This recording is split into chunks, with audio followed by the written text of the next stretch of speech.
नमस्कार, आप देख रहे हैं आपके साथ मेरी बात और मैं प्रिय रंजन भारती। कल चुनाव है, यानी 20 मई को छठे चरण का 5वें चरण का चुनाव होने वाला है। और इसमें सबसे खास जो महत्वपूर्ण बातें हैं वो ये कि हाजीपुर में और सारण में जो हॉट सीटें हैं उन पर बड़ा जोरदार जबरदस्त मुकाबला है। इन सारे सीटों पर इस तरह से आर पार की लड़ाई तो है, लेकिन ये दो हॉट सीट मैं इसलिए कह रहा हूं कि हाजीपुर में रामविलास पासवान जिन्होंने 8 मर्तबा संसद में जाने का रिकॉर्ड स्थापित किया और रिकॉर्ड मतों से गिनीज बुक ऑफ वर्ल्ड में अपना रिकॉर्ड, सबसे ज्यादा दुनिया के ऐसे प्रत्याशी जो मत हासिल कर सकते थे, रामविलास पासवान ने इस सीट पर हासिल करके 1977 में ये रिकॉर्ड तोड़ा था। उनके बेटे चिराग पासवान, जो खुद को मोदी का हनुमान कहते हैं, वो प्रत्यक्षतः चुनाव में है। और इसलिए यह हॉट है कि इस बार वो पिता के नक्शे कदम पर चलते हुए कैसा रिकॉर्ड बनाते हैं, ये देखना खास महत्वपूर्ण होगा।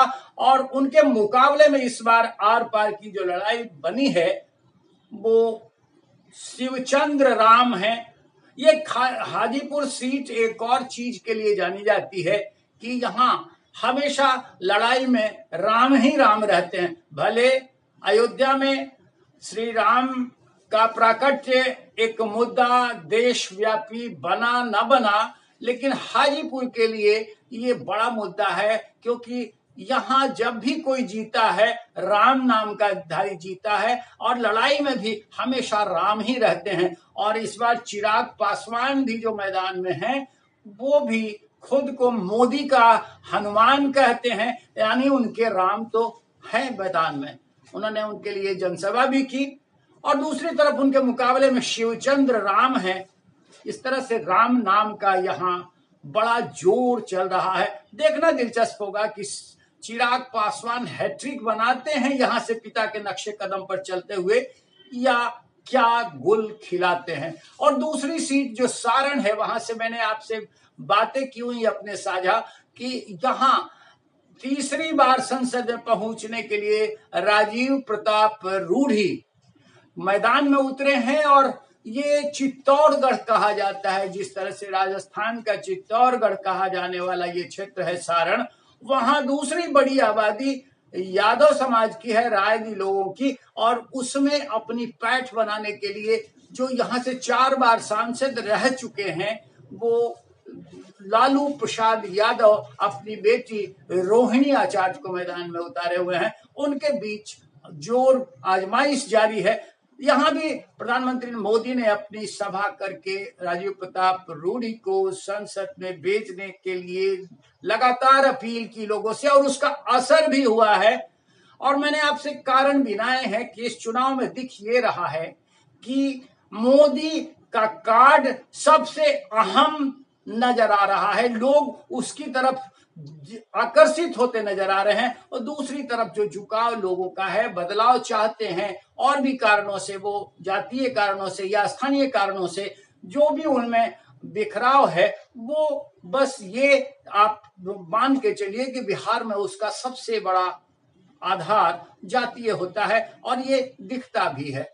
इसी तरह मधुबनी एक ऐसी सीट है जो कल मतदान होने वाली सीटों में है।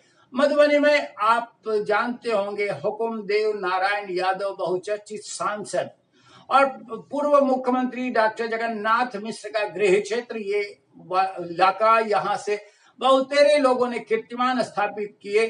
सबसे ज्यादा यहाँ जो आबादी है यादव समाज की, वहां हुकुमदेव नारायण यादव के पुत्र अशोक यादव फिर से संसद में पहुंचने के लिए मैदान में उतरे हुए हैं। उनका मुकाबला यहाँ जो दूसरी बड़ी आबादी है मुस्लिम समाज की, वहां दरभंगा के सांसद और केंद्र में यूपीए सरकार के मंत्री रह चुके मोहम्मद अली अशरफ फातमी मैदान में है आरजेडी कैंडिडेट के लिए, आरजेडी कैंडिडेट के रूप में। दोनों के बीच में आर पार की लड़ाई है। मुजफ्फरपुर में मैंने आपसे अपनी बात साझा की, किसी समय जॉर्ज फर्नांडिस यहाँ से 7 बार प्रतिनिधित्व कर चुके हैं, और वो ऐसा नहीं है यहाँ से जुड़े तो फिर उन्होंने इसे छोटी मुंबई का दर्जा देना शुरू कर दिया था। वो चाहते थे कि मुजफ्फरपुर, जो उत्तर बिहार की राजधानी कही जाती है, उसका विकास हो, और वो औद्योगिक विकास के क्षेत्र में सबसे अगले पायदान पर आ जाए मुंबई के बाद। वो हालांकि वो समीकरण नहीं बन पाए, लेकिन जितना इन्होंने किया वो एक कीर्तिमान है। अब लड़ाई जातिगत आधार पर होने लगी है, और यहाँ पिछले 5 मर्तबा से जिस तरह से डॉक्टर अजय निषाद सांसद बनते रहे हैं, पिछले 2 बार से उनके बेटे अजय निषाद थे भाजपा के।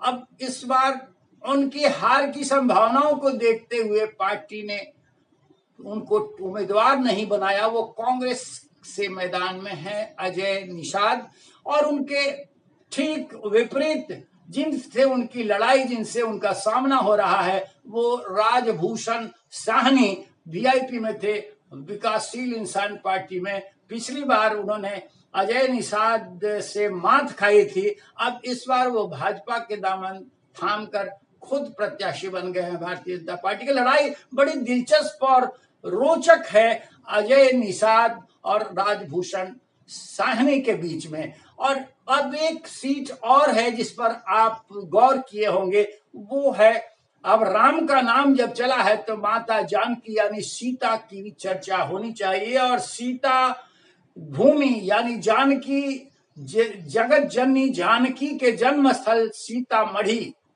को भी उसी अयोध्या धाम की तरह ही गौरवान्वित और विकसित करने की श्रृंखला चल पड़ी है। सब लोग दावे कर रहे हैं इस चुनाव में। उस सीतामढ़ी में भी बड़ा रोचक दिलचस्प मुकाबला हो रहा है। बिहार विधान परिषद के अभी सभापति देवेश चंद्र ठाकुर वहां एनडीए के प्रत्याशी हैं, जदयू के कैंडिडेट हैं, और उनके खिलाफ कभी जदयू के सांसद रहे अर्जुन राय आरजेडी यानी राष्ट्रीय जनता दल के उम्मीदवार के बतौर मैदान में ताल ठोक रहे हैं। वहां सबसे बड़ी आबादी, वो अर्जुन राय जिस समुदाय के या जिस समाज से आते हैं वो तो मायने रखता ही है, और कुशवाहा समाज भी बड़ा है, वहां बड़ा फैक्टर है।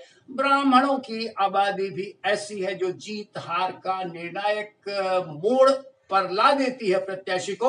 अब देखना महत्वपूर्ण होगा कि मोदी के नाम क्या कितना लाभ देवेश चंद्र ठाकुर को मिल पाता है, या फिर जो इंडिया फ्रंट के उम्मीदवार हैं मोदी को हराने की, जिन्होंने ठान रखी है इंडिया फ्रंट ने, जिसने हमेशा की तरह नहीं चलते हुए इस बार एक के बदले एक उम्मीदवार देकर के हर संसदीय क्षेत्र को बड़ा रोचक बना दिया है।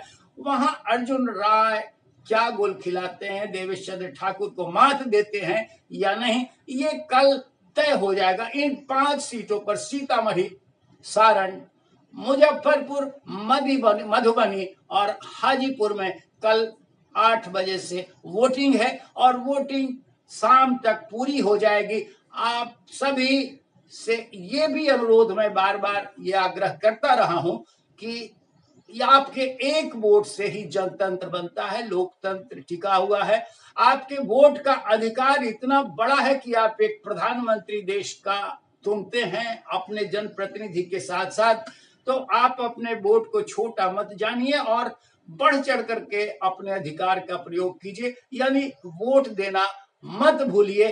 कल आप वोट देंगे, नतीजे 4 जून को आ जाएंगे और तय हो जाएगा कि प्रधानमंत्री कौन है। लेकिन इस बार जो साफ दिख रहा है, ये कल होने वाले मतदान के अलावा भी जिन सीटों पर अब तक मतदान हो चुके हैं उनमें भी यही दिखा है कि इस बार जो लड़ाई दिख रही है वो इसलिए रोचक है या इसलिए लोगों की नजर है कि मोदी के बनाम, मोदी को हराने के लिए जो कुनबा लगातार माला जप रहा था, वो उनके खिलाफ यानी एनडीए के खिलाफ कम से कम एक प्रत्याशी पर सहमत होकर एक प्रत्याशी को ही मैदान में उतारने का मौका तलाश पाया है, अवसर ले आया है, और इसीलिए लड़ाई बड़ी रोचक दिख रही है। लेकिन नतीजे जब सामने आ जाएंगे तो आपको भी ये स्पष्ट हो जाएगा कि आखिर देश की जनता क्या चाहती है, क्या उधेड़-बुन में है या कोई स्पष्ट सरकार चाहती है। अब निर्णायक दौर आने वाला है, लेकिन आप मतदान में हिस्सा अपनी भागीदारी जरूर निभाइए और हम चाहेंगे कि आप बने रहिए हमारे साथ, देखते रहिए। आपके साथ मेरी बात, फिर मिलते हैं। नमस्कार।